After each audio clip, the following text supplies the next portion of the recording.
এতদিন সাহিত্যিকরা গল্প লিখতেন, কবিতা লিখতেন, অভিনেতারা অভিনয় করতেন, অধ্যাপক অধ্যাপনা করতেন, ইতিহাসকাররা ইতিহাস লিখতেন। কাউকে হিন্দুদের হয়ে গলা ফাটাতে হতো না, সাংবাদিকরা খবর করতেন। এতদিন হিন্দুরা খাতরেমে ছিল না। হঠাৎ করে 2014 সাল এলো, তারপরে হিন্দুরা খাতরেমে চলে গেল। আর অনেকে নিজের কাজ ছেড়ে হিন্দুদের লড়াই লড়তে নামলেন। এর উত্তর আজ নয়, 721 খ্রিস্টাব্দে যেদিন হিন্দুকুশ পর্বত এলাকা থেকে হিন্দুদের সরিয়ে ভারতভূমি দখল করলো বিন কাসিম, সেদিন থেকে হিন্দুরা খাতরেমে। 1339 সালে কাশ্মীরে যেদিন হিন্দুরা ক্ষমতা হারালো, মাটি হারানো শুরু করলো, সেদিন থেকে হিন্দুরা খাতরেমে।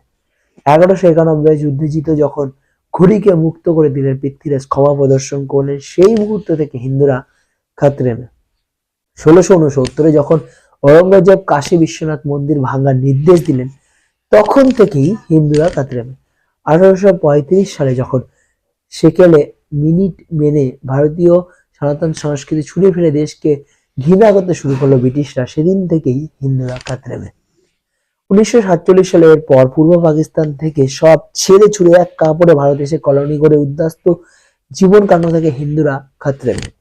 নোয়াখালী, বোয়াখালী, শাখাপলাখালী, এরকম 1001টা জায়গাতে হিন্দুদের অনেক কিছু খালি হয়ে যাওয়া থেকে হিন্দুরা খাতরেমে।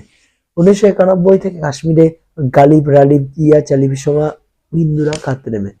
জরুরি অবস্থার সুযোগ নিয়ে গণতান্ত্রিক ও সাংবাদিক উভয়কে বুড়ো আঙ্গুল দেখিয়ে সংবিধানের মূল খসড়া সনাতনী ভাবধারাকে ছুড়ে ফেলে কংগ্রেসের প্রধানমন্ত্রী যখন ভারতের সংবিধান পরিবর্তন আনলেন, সেদিন থেকেই হিন্দুরা খাতরেমে। যেদিন থেকে বলিউডের সিনেমার নামে হিন্দু বিদ্বেষ বেঁচে শুরু হয়ে এলো, সেদিন থেকেই হিন্দুরা খাতরেমে। যেদিন থেকে হিন্দু প্রাচীন গ্রন্থগুলি ভুল ব্যাখ্যায় ভরে গিয়ে নিজের মতো এডিট করে মার্কেটে ছাড়া হলো, সেদিন থেকেই হিন্দুরা খাতরেমে। যেদিন থেকে দেশ জুড়ে বামপন্থী ভাবধারা, গল্প, সাহিত্য, উপন্যাস, নাটক, সিনেমা, স্কুল, কলেজে সুযোগ মতো হিন্দু ধর্মকে বিকৃত করে প্রচার শুরু করলো, সেদিন থেকে হিন্দুরা খাতরেমে। যেদিন থেকে হিন্দুদের সীমান্ত অঞ্চলগুলো অনুপ্রবেশকারীতে ভরে যেতে শুরু করলো, সেদিন থেকেই হিন্দুরা খাতরেমে। তাহলে এতদিন কেউ বলেনি কেন? কে বলবে? ঔরঙ্গজেবের রাজত্বে কে গুরু তেগ বাহাদুর হবে, কে সাম্বাজি হবে?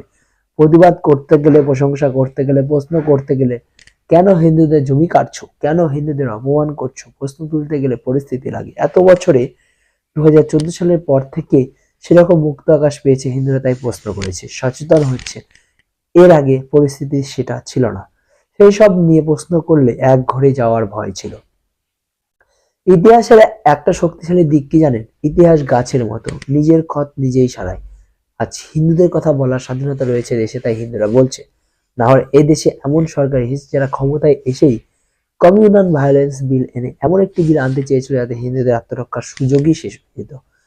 জানাব, হিন্দুরা শান্তিপ্রিয়, প্রেমপ্রিয় জাতি, নিজের সবটুকু বিলিয়ে দিয়েও টু শব্দটি করে না। আজ সুযোগ রয়েছে, তাই নিজের মৌলিক অধিকার নিয়ে কথা বলেছে। এটাই 2014 আগে ছিল না তেমন একটা।